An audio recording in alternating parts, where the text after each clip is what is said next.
What is going on, everybody? Yo. We're back. That new intro music gets me going, dude. I'm not gonna lie. I know. The energy's here now. Yeah, dude. That's real Friday energy. Yeah, dude. Friday energy. It's positive Friday. We are here. We're live with another episode of Pickin Corners. I am Tyler. I'm joined, as always, by Mikey Truth, chairman of the board of the Harrisburg ULAX League, as well as my co-host. Mike, how are you feeling? We're feeling good. You know, a lot of power as chairman of the board. Some people don't realize. Yeah, I am the league. That's what it comes down to. Yeah, so I'm good. How are you? Dude, I'm doing wonderful, man. I can't complain. It's Friday. It's nice out. You got 8 bottles of booze behind you. Oh, yeah. Shout out to my girlfriend. We got some wine back there. We got some liquor. All hers. I'm kidding. Fresh cut on a Friday too. The fade up. Not to the left of you. What do we got? We got hand sanitizer. Captain Morgan, wine, Bacardi, other wine, more wine, and more wine. Nice. Girlfriend likes a little bit of wine, and I do too. So it is what it is. It's all you can ask for. But yeah, bro, how was the weekend? Let's jump right into it. It was good. Was in a wedding, so Friday, Saturday, just caught up, going a little hard in a wedding. Shout out to the Gambers, Northern Lacrosse alum, Frostburg State. One of your boys got married. Yeah, did that. Come home fresh. Sunday. I'm not gonna lie, the outfit was fresh. Was it gray? I saw. Yeah, which tough summer color. Broke a sweat quickly, but got back in the AC before that sweat seeped through, and we were good to go. Dude, I refused. I told my girlfriend I refused to have a summer wedding. Like it's gonna be fall or spring. It has to be cold. Like if you want me to be sweating all over everybody the whole time, like you want me to dress nice, it cannot be summer. Yeah, for my own, I can't be sweating like that. Like for someone else's, I'll sacrifice it. It was a great time, but yeah, for my own, it can't be above 65 degrees at any point. Maybe 70, 75 and cloudy. But 70 at its high. Yeah, bro. Honestly, because you think about you're dancing, like you have to stand up there. You have to wear a tux suit, whatever, bro.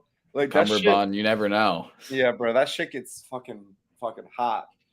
But yeah, you looked fresh. I cannot lie. And then Sunday we got a little wet and wild. Head-to-head matchup in a monsoon. Dude, I literally it literally felt like I was like, are we really gonna subject ourselves to this? I was like, I think coach would have canceled practice. I think like we were on turf and it was pissing rain. So like I don't think I've ever played in a downpour that hard, maybe ever. If only a few times in my life. Oh yeah, same. I couldn't even hear other players, my own teammates. I had no idea what was going on out there. I was just in my own world. And me and the attackman on your team that I was guarding, we were just like chatting, whatever. I looked at him, I was like, I don't think if he could be raining any harder. And then it proceeded to rain even so much fucking harder. I know. I was floating because I had like the old Hirachis. Like they have like the little mesh parts on the top. Yeah. And I was literally floating in my cleats. Oh yeah. I would step and all this water would shoot out of the sides. Like your gloves, if you grab your stick, the palms just like that was. And bro, I need to drop some LBs, bro. Mike, you set me up with the ULAX jerseys, like the ULAX jerseys being fucking skin tight, bro. Well, at least for me, it's the tweener sizes. XL and double XL is not gonna cut it. I need a true double X penny. You need double X flat. Yeah, double X or even triple X for some room, bro. When I put that shit on for the first game, I was like, you gotta be fucking kidding me. I look like a bag of milk. Those are tough. And in the chat, Fecky, to answer your question, yes, you are. But no, that was a great head-to-head between the co-hosts here. I mean, it was great to come out on top. Wait, what was this? I didn't even know the score. I had to ask somebody because it was raining so goddamn hard. I know. was like 10-7 or 10-8. It was close. You won 10-8. Yeah. Well, and I give Clay, Clay, third, fourth string goalie at Penn State, our first half goalie, just could not see the ball. He told me he's like, if you like, he's like, dude, give up the 12 to 10-yard step downs. I was like, okay, I'll give them up, and that's what we got scored on with. So I was like, hey, it is what it is. Yeah, but then our goalie stepped it up, and our offense started clicking. Right, kept it rolling. Dude, I got one of your attackmen, bro. He was going for the ground ball, and I just like screamed in his ear, and he ran right over the ball, and I just picked it up. Was it the little dude? The dude who plays for Pitt. Yeah, he's a CV's like assistant coach. Yeah, I was chatting with Rosie. Yeah, like I always chat with my attackmen, so they A, aren't dickheads to me, and B, like if I check them in the arm, they won't hate me so much. Exactly. Yeah, that's what you got to do in men's league. Yeah. Yes, I want to be the men's league hack, bro. Because like I'm not trying to get like on the ride, just get like obliterated. Like I'm not trying to walk away with bruises when I'm carrying the ball back up the field, bro. I haven't had a single bruise yet this season. I'm trying to keep it that way. Yeah, well, I mean, I got on the book with a save, bro. Oh, did you see that? Yeah, you said put me down for one. 6 save, dude. I was like, put me down for one. Bro, because our goalie made the initial he made the initial save and carried out of the net, and then like got checked from behind, and the ball got loose, and I tried to jump in the net, and one of the northern kids shot it, and I just tried to like catch it. And I was like, well, knocked it down, but then the other kid caught it and scored. So it is what it is. But put me down for a save and a GB. Yeah. The stats look good. Too bad we don't record either of those. I know we don't record cost turnovers. I'm so mad. Like this one kid inside rolled and hung the stick. He inside rolled on one of my teammates, and I just like stood there because I thought he was gonna tuck it, and then he hung at the last second. I just wanted to grab his stick out of his hand and just throw it. You should have. That's what I should. But yeah, dude, it was a great time. It was definitely one for the memories. The ULAC jerseys don't do me any favors. And I was like, I'm like in between. I'm not fat, but I'm not skinny. I'm like that in between. It's like, body. It's like I got a chest, but then I also got a belly. So it's like it doesn't work. Yeah. I got a barrel. Nah, it's not bad. You're a big body at least. At least you're not like 4'10" and have that problem. Yeah, I'm 6'2" at least, right? I can bench press a little bit, so that's what matters. That's all that matters. And 225 for 12, not to brag. Yeah, there you go. Combine numbers. Yeah, there we go. So let's move into last week. The boys were in Baltimore at Homewood Field. I think at the end of I've been going like around 50% like every there's just because like some fuckery is always afoot with these, like someone's always bound to just blow it. Yeah, my props all hit, which was nice. But yeah, Woods Whips was the only one we didn't bet, and I'm so glad we did because I probably would have taken. Had I bet that game, I probably would have taken the Whips -1.5. Exactly. The Whips won 12-11. And I think the over/under was like 22 at that point. 22.5. Very, very nice that did not happen. What was the over/under? That was a good game. I think it goes to show that like even when the Whips play bad, they still somehow play bad. I think that the Woods had a little bit more of it together. Yeah, but the Whips just somehow like they're always in control of every game they're in. It could be like low scoring and they're just in control. Yeah, they could be losing and they're still in control. Right. Like it's the weirdest thing. And that's why they haven't had like any major blowouts yet, because they're like they are a great team. When you score and when they score. Like they're not they know that they do not have to pump teams because they're. Would you agree? Like their defense, like their 3 guys are probably the best in the league. Yeah, 100%. Was it Timmy Muller, Bryce Young, and I always forget their defenseman. I'm gonna sound so stupid. It's not Earhart. No, Earhart's their LSM. Timmy Muller, Bryce Young. It's another Maryland guy. It's Why am I blanking? I'm gonna get it. Bad for radio. I know. If listening on Spotify, which we're now on, I do apologize. What is it? Matt Dunn. Matt Dunn. Yeah. So yeah, they're all very, very good players. So yeah, you and when Bernlohr is on, like you're not getting by them. I know. One of the best goalies of all time when he's on. When he's on, and that's all of them though. Yeah, you could say they that all for can pretty much have a every guy in 30%. the league. In any given game, they can either have an 80% save percentage or a 30% save percentage. I know. I mean, overall, I think this. It's also the volume of shots too that they're facing. Yeah. Like it's so much higher than college because like the shorter shot clock, shorter field. Like the volume of shots, either on net or just in general, is so much higher. And there's something to be said about that. I think that's why, like, why you see some lopsided games sometimes. Like, if the goalie's not in a groove, they're getting peppered like twice as much. So it comes out on the scoreboard. Where in college, like, you could let up like 3 in college, and then there could be like an 80-second long possession where you kind of like get to reset. Yeah. And the team throws it in the other corner and goes down the other field side and play defense. Like, that doesn't happen. In the PLL. I mean, speaking of lopsided, the chaos and the Water Dogs. Yeah, dude. And I think I took the chaos money line there. I should have not taken the bait. We were both on chaos money line, right? Yeah, I didn't think the Dogs. I saw it as a potential Water Dogs 1-goal loss again. But you had to think of it as like, okay, like, yes, these guys have been playing, but they haven't been. They have only this is their first time playing field, and they have a couple different guys. Yeah, and they played kind of well. No, they did play well, but they just didn't play great. And yeah, like you said, just now getting back on the field, you have to give them some time to readjust, and it's almost like their training camp. They got to get up to speed. And I mean, it comes down to, and those situations comes down to Blaze in the defense, which I still think Chaos defense is becoming more and more suspect by the week. Well, that's the thing. It's like, I feel like they've always been semi-suspect. Like, I think Jack, like, people always question Newman's on-ball defense.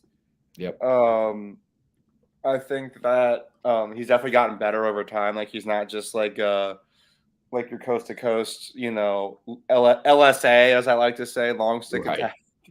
You know what I mean? Like, he actually can play decent on ball, but they don't have a bad unit. I don't know. Not good, not great, but then I don't know. I think this is also like the Water Dogs just kind of pieced everything together at the same time, like the perfect storm. With Connor Kelly went off, Ryan Brown 4 goals, zero assists as it should be for him every game. Don't pass the ball. And then Sowers had who went 4-0? Ryan Brown. Well, he's just the best shooter in the world. And I wouldn't say that he slept on, because that's a stupid statement. I'm not one of those guys who's saying everybody slept on. Right. It's just that I get the idea though. I understand what you're saying. I have the same he's not thought about him. The star of the show. You always hear about Sowers, or you always hear about he's still the best shooter in the world, but he's not getting talked about every game. Exactly. So he's not slept on. That's stupid. But it's like he's just forgotten. He's not forgotten about doing something. You know what I mean? Like at any point he could sting a corner, right? Like at any point in the game, it's just a matter of whether he does it or not. Right. And that's like a lot of these guys. Like every player in this league has the ability and it's the possibility of them just going off. But it's a matter of if they will do that. Right. And that's what we're trying to figure out, like, as as bettors of this, when and if that'll happen for these guys. Yeah. Because you could say oh, that was obviously, because you could after the fact, you'd be like, oh yeah, Chaos are still getting their legs, still getting their chemistry. Or they could have been oh, they've been playing, most of them have been playing lacrosse since the winter time. Their sticks are hot, their legs are, they're worn down, but they're also in the best shape. Right. You could play that either way. Yeah. There's 2 ways to look at it. Obviously, we saw how it played out. So we saw the result. I think it was more the defense, because it was the offensive guys that came back, and they're definitely there were some missed opportunities on the offensive side of the ball for the chaos. Like, Dane Smith went 2-2, but he had 6 shots. Mac O'Keefe, 3 goals on 5 shots. Frazier, 3 goals on 5 shots. Westberg, 0 for 2. Josh Byrne went 0 for 7 shooting. Yep. That's a big thing. Kyle Jackson, 0 for 2 shooting. That's, that 0 for 7 hurts. Yeah, 0 for 7 hurts. And a guy who can shoot, who can score very easily. Right. And it's just, whether, and did they even start Ward last game? I don't even think that did he get the start? They kicked DeLuca in.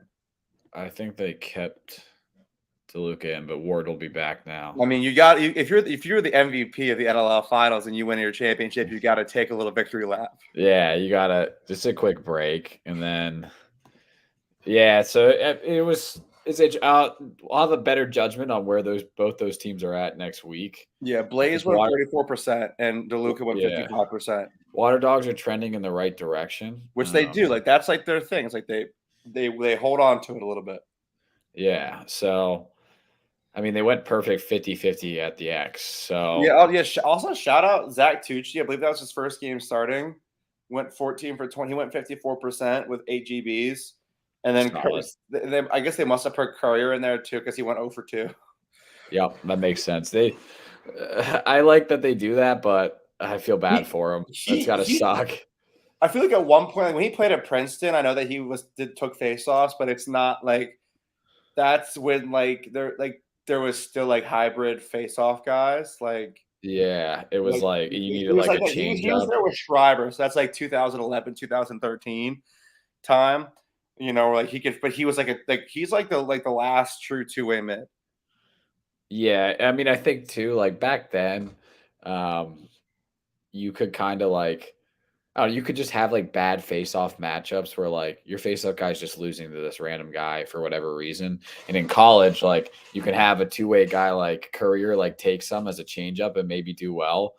But the guys in the PLL are too good. Their hands are too fast. There's no shot it's gonna work out. Yeah, that's some like you throw somebody on the X just to have a body there, but really realistically, it's all gonna come down to your wing play and just tying up that guy. Yep, exactly. You need somebody to stand there to take the face off, but they're not actually gonna win the face off. You need a body there so they can blow the whistle. And it was I know, and I mean. That was the only crazy game this week or crazy differential. Yeah. Chrome, Cannon, 12-11. Chrome came back, though. They were down. Yeah, I saw they were getting pumped by the Cannons, and I was like, damn, I guess. Of course, I took Chrome -1.5 and out the money line. I was mad about that. Of course. Yeah, you played yourself there. Yeah, the Cannons are. Didn't you take the spread, too? I think so.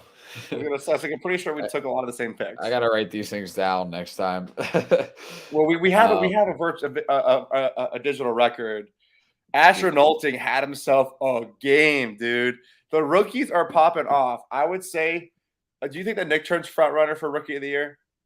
I don't know. I kind of like Nolting. Nick Turn definitely is. He's getting a lot of love, but Nick Turn was now Nolting. Yeah, I like Nick Turn and Nolting over Wisnauskas. Yeah, dude. Morocco 57%, Scanoni 54%. Connor Farrell went 16 for 25. Dominated the X because Stephen Kelly only went 7 for 19. They switched up face-off guys. Yeah, they threw Woodall at the X and he went 50%. Alex Woodall is such a good Fogo, bro. Like. He's so good at the X. He's such a big body. At least he was. There's like this thing at Towson where he got fat and then he got skinny again. Yeah. It was like there's articles about it. Yeah, like the one year he was fat, the other year he wasn't. It was like a weird thing. But yeah, dude, as far as their offense, Nolting, 4 goals, 2 assists, Lyle 2 and 3. Ryan Tierney, 2 goals, Renner 1 goal. Bubba Fairman getting on the board with a goal, baby. Let's go. And Charlon Beatty's even got on the board with a goal. Dude, were they running him at D mid or they had him just go 2-way? D mid, but D mid in PLL is kind of 2-way. Like you have to be able to handle the rock. Right. And that's the D mids in the PLL are good enough or they're former element. They're good to get they're good to get you. a couple goals. Like they're more than capable, most of them. It's not like it is at like the college and high school level where like some of these D mids are like have no stick. They just the last thing you want them to do is have that ball in their stick for longer than the clear. Like you just want to get off the field now. Get across and then just yellow it, and get them off. And you're just like you're like clenching your asshole waiting because they have the ball, and you're like waiting for them to get rid of it, making like questionable decisions the whole way down the field. Yeah, pretty much how it goes. I think the Chrome are good. Obviously, the Cannons gave them a little bit of a hard time here, but the Cannons also let Chrome crawl back in a game that the Cannons were fully in charge of. And then ultimately lost it. So, not their best work. I think that happens when, I don't know, you would think that the offense relies solely around Lyle, but Nolting has been kind of going off. Yeah, well, the Chrome scored 7 goals in the fourth quarter. And Jake Fricaro went 0 for 5. He's a dog. A good shooter too, bro.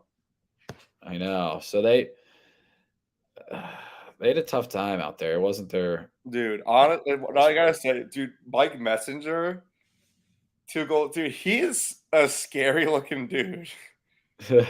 According to like, I've listened to some podcasts, and apparently he just like works in like an oil rig in like the wilderness of Canada, and just happens to be good at lacrosse. Yeah, I believe it. His bald head, he's just killing it. He's a limestone guy. He's a limestone 2016 grad. I looked up. I just keep his pro style. That makes sense, dude. But like, just looks like he just lives like in the woods, like in Canada, and just like comes out like they just like he lives in the woods and nobody knows where he lives, but then he comes out just to play lacrosse on the weekend. Comes out to play. Yeah, he's been going off. He's kind of a sleeper, but he contributes a ton to the team. Yeah, dude. Will Hawes, baby, 1 goal, dude. He's back. Not a PA product technically because he's from the Carolinas, but you know, Paul Meyer guy. You know, I played against him in high school. So wait, did you actually? Yeah. So was he like they moved and he transferred into Paul Meyer, right? I guess he was there for all 4 years. I don't know. Maybe only 2 or 3. Was he good? Yeah, but he wasn't like what he is now. You could tell though that he was like a freakishly athletic. So like he was relying. I don't want to say he was relying on that. He was a good lacrosse player, but like he didn't score against us. We locked him off. Which is probably what every team did to him. Right. You know? But then like all it takes is you take someone that athletic and you give them Duke's coaching staff. Yeah. And like think of like I kind of reminds me of like a Nakai, you know, not as offensive, but like same type of style. Like that dude's a freak athlete. He was a good lacrosse player, but goes to Duke and they just tune him all the way up. Yeah, dude. And wins 2 national championships. Exactly. So like he was still impressive in high school. Don't get me wrong. Yeah. But he was just a dude you could tell that was just like out athleting most. Yeah. Well, that in like in that time of the mid pen, like you could do that to people. Yeah, that was a big like just a lot of the best players in the league were just being athlete, not necessarily the best lacrosse players. Did Paul Meyer run it, or was like that the Hershey days of like all of them? That was Hershey days, Hershey and Carlisle. Yeah, that one random year that Carlisle won the district championship. That's when Sid Yule was there, right? Like the Towson. Yeah, I played against him. I always had to line up on the face-offs next to him. Yeah, there you go. Him and Sickler always would get the first team all honors. Shout out David Sickler on the Cross Plus. I know maybe hoping Dave watches these at some point, but that's free advertisement. He doesn't even know it. I know. We'll give him a logo and put it on here. Yeah, we'll get a contract drawn up. But yeah, that was a different time period back then. But stuff's different now. And then Atlas, moving on. Last game, Archers Atlas. Yeah, kind of uncommon for the Archers to only score 9 goals. Well, both goalies once again, like you never know when the goalies are going to go off, and I always pick the wrong games, pick the over. I would have felt I would have rather picked the over and this go under, and then instead of pick the under, and they both score like 17 goals. Yeah, it's also really helpful when Trevor Baptiste goes 84%. Dude, what a beast. Or 83%. So, dude, like, he looks so good. Like his ball handling. It's hard to lose the game when you have the ball at all times. His ball handling skills, like you see him, like he just has that box game is rubbed. Like the way he's scoring goals, like you could probably put him like at attack, like if you were really hurting. Like if like all your team, like if you really needed to, you could put him at attack. It just, I mean, the fact that he's scoring, even though it's only one goal, I mean, if your face-off guy is giving you one goal a game, you're in good shape in the PLL. Yeah. Dude, the Atlas had 32 ground balls to the Archers 19, 49 shots, 25 on goal. And yeah, they have 83% on faceoffs. Both goalies had 11 saves, but Kincannon had was so save 55 to Gettleman's 52. Jeff Teat 3-3, Matt Moore 3-3. Hey, there you go. Dude, Eric Law is like. There's nobody that plays attack the way like he's like such a true like when we were younger, like the true definition of an ex-attackman, where he just doesn't come from behind there unless he has the ball.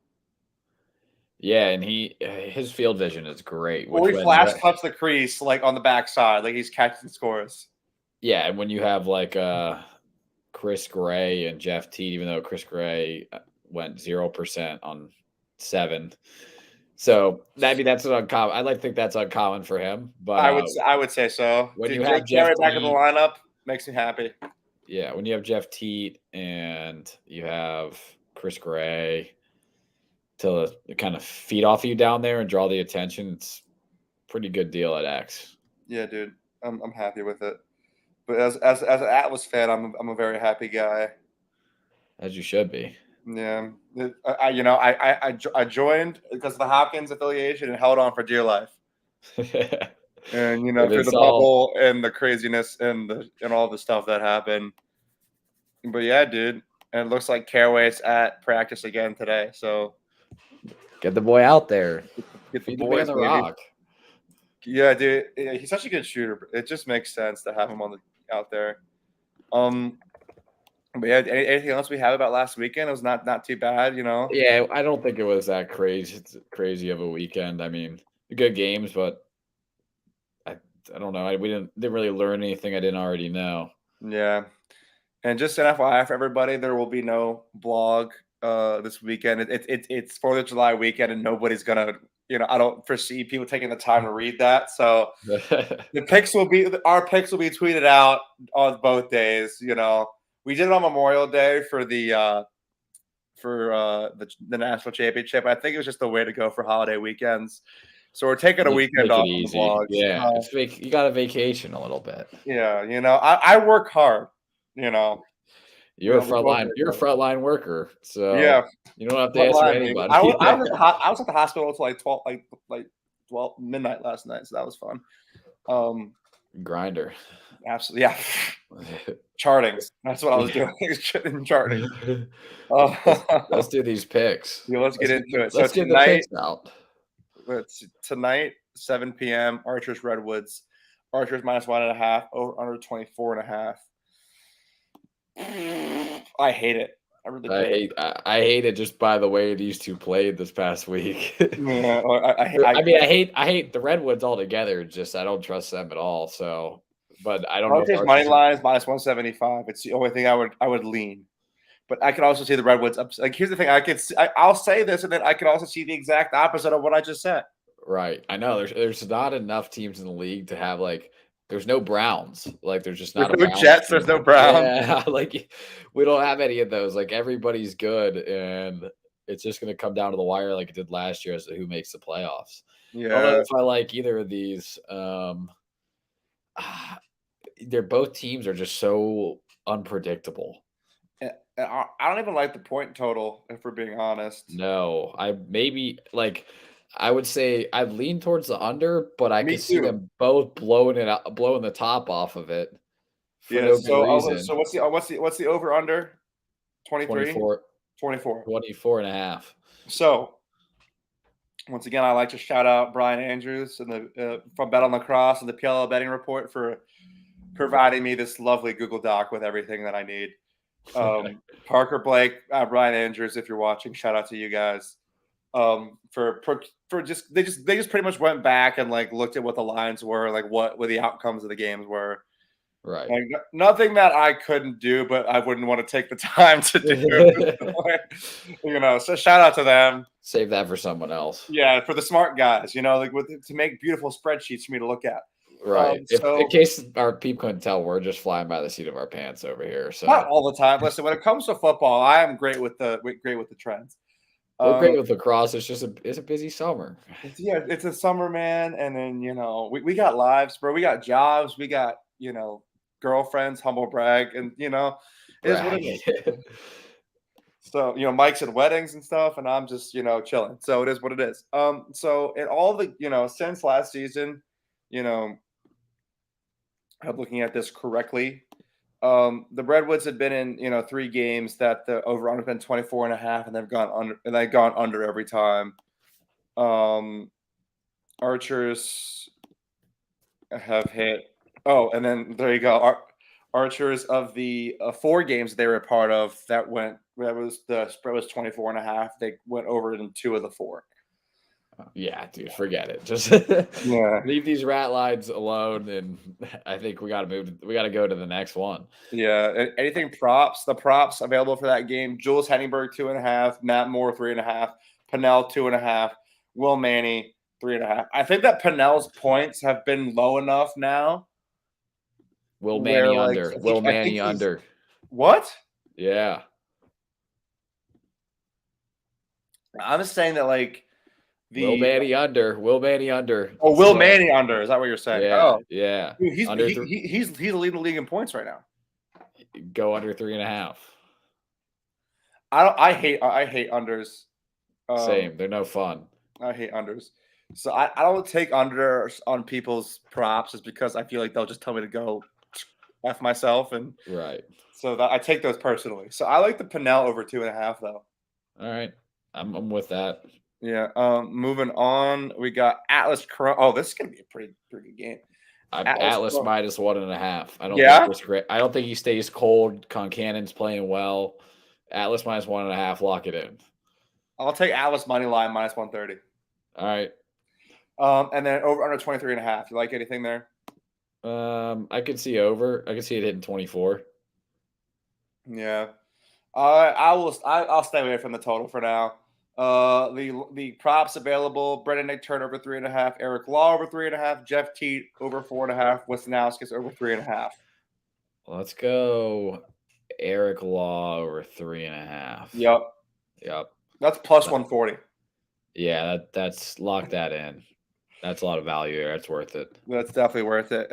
And Jeff Teat, he went he had 6 points. 4.5 is a lot, but then again, it's Jeff Teat, so I'll leave that alone. But I like the Eric Law over 3.5.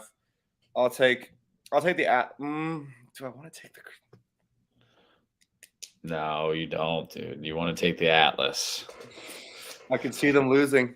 No, Chris Gray's not going to go 0 for 7, and Baptiste is not. Baptiste is a better Fogo than Farrell. That's true. I'm an Atlas fan. Atlas minus 130 to keep it safe. No over. I'm not messing with the over under. All right. Chaos Cannons minus 1. So Chaos is minus 1.5 over under 20. I think this is a rat line to see if anybody will go against the Chaos after last week, as well as if anybody Yeah, I mean, I think on this you got to stick to money line either way. Yeah, just because I kind of like the Cannons because I think, but then who knows? It's one of those ones the Chaos can just put it together this week and be just fine. I'm thinking over under 23.5. If Blaze and Morocco play the way they can, it's gonna go solo. Yeah, I like the under. Yeah, I'm gonna lean under there. I like to say lean just because if I'm wrong, then nobody can be mad at me. Right. It was just a thought. Yeah. Lean. I'll lean the under there, and then I don't know if I want to pick a side there. I really don't. I don't think so. I don't love any of the the props. Other than maybe Nolting over 3.5. Oh, keep over 2.5. I'll take. He had 3 goals last game. I like Nolting over 3.5. Okay, I'll ride that one with you. Yeah, that'll play. Yeah, I like O'Keefe. O'Keefe. I literally have hit on Mac O'Keefe's over every time. Final game, Whip Snakes Water Dogs. Which the Whip Snakes always play weird against the Water Dogs for some reason. I know, and the Whip Snakes have been playing all their games tight this season, so I don't love the. I don't like that dogs line. Plus the points, or do they just get mollywopped? Like that's like. I know. Well, they played once already. Don't forget, and it was 12-11 Whips. Yeah, so they're trying to get us. Exactly, and the Whips have won every game by 1 goal, other than one where they won by 3 goals. Who is that against? The Atlas. Yeah, that sounds right. Yeah, which is annoying too, because that was all because of 2-pointers. Like if those goals scored were 1-pointers, the Atlas technically do win. Yeah, but that's a 75% chance that, or 75% of the time this year they've only won by 1. So I don't like that rat line. I don't really like the over under either. What's the over under? 24.5. No, I hate that. Yeah. I would lean under though. I would lean under. The Whip Snakes are a notorious under team. Honestly, if it's a close game, it's going under. The only way it doesn't go under is the Water Dogs go off. Right. That's the thing. The Whips have to lose control for it to go to the over. Yeah, because if they have control, it'll stay low. Yeah, they control you and that themselves at the same time. So unless the Whips defense completely falls apart, which won't happen. The Water Dogs will get theirs, but I don't think that they'll score at the volume that they like they did last week. Right. I do like the under there at 24.5. I like the under, and I might lean Water Dogs plus 1.5. I like it. I just think that it's a high total, and the Whip Snakes defense keeps teams off the board, and they know how to control pace. Or I feel like they don't gas out their own offense on purpose. You know what I mean? They're very strategic when they decide to score. Exactly. I feel like they want to still be able to play hard in the fourth. That's what they play for. Right. You know what I mean? They don't empty out the tank early. Right. I agree. I mean, I also just because it's Matt Rambo, I'll take him over 3.5. Just for the Philly boy. For the Philly boy, and 2 goals, 3 goals, and an assist to Zed, and he's money. Yeah, that's just math. Yeah, that's just, the math is math, and the numbers are numbering. So I like it. That's the picks. Yeah, dude. Let's run those back just for the folks. We'll run down those picks just to make sure that everybody's got it. So as far as let me get back to it. As far as Archers Redwoods, we said fuck that game, I believe. Yep. Okay. You said Rob Pennell over 2.5. I did say Rob Pennell over. That's the only thing I'm taking there. And then let me just write these down so that I can tweet these for the folks during the weekend. And then we did Atlas Chrome, Atlas. You said Atlas money line. I like Atlas minus 1.5. Hold on, Rob Pennell over. This is good for TV. Yeah. I like Atlas money line. Bro, when you get a nice money line, you gotta run with it, bro. It's just the way I like it. It's because I've been burned so many times by games going OT when I have the favorite team minus 1.5. You know what I mean? It's just kind of like the way it goes. Yeah, and then we both took Elaw over over 3.5.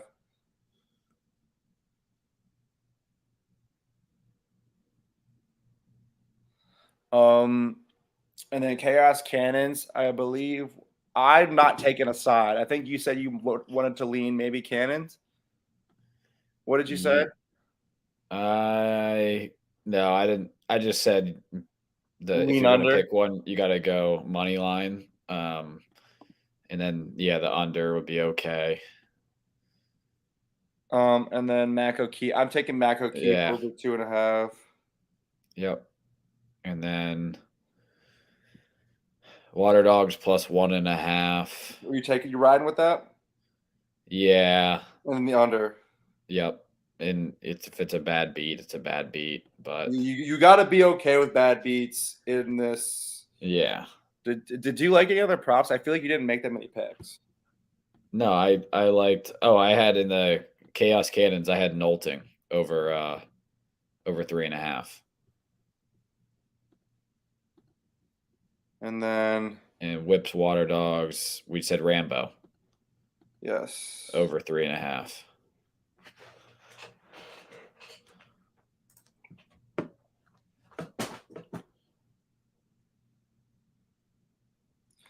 Let me just make sure we got all that. But yeah, sweet. So that was a nice little episode for your Friday afternoon. Get ahead of it for the weekend. This is going to be now on Spotify and Google Podcasts, I believe. Whatever that is. Whatever that is. Yeah, we're on it. So yeah, check us out there. The last one we're waiting on is good old Apple Music. So that stuff's trash anyways. So I have Apple Music. Oops. You're gonna have to switch. I have both. Like I have Apple Music, but my girlfriend has Spotify, so I use hers as well. So there you go. So listen to our pod on repeat. Yeah, listen. Oh yeah, I told her just send that. But make sure to follow us on Twitter and Instagram at Pickin Winners @_Pickin Winners. Make sure to check us out at pickinwinners.org for all the blogs for many sports. We got UFC, we got golf, we've got basketball and football will be up in the fall with my show with Connor, Pickin 6. Great time. Mike, you might stop by if you're a big football bettor. I'll pop in. Yeah, you might pop out for that. Go Ravens, of course. But you're a Ravens fan? I didn't know that. Yeah, that's right. We're close to Baltimore. This is true. We're closer than Pittsburgh. Yeah, that's for sure. But yeah, make sure to check out Keith and Tom at Pickin' Fights. Come out every week. Make sure to watch out for Keith's blogs. And yes, make sure to like, comment, and subscribe, and share with your friends. Make sure to pop into these lives and just drop a comment, say hi, tell us to go fuck ourselves, anything you want. Whatever you want. our personal Instagrams and Twitters are in the link down below, descriptions down below.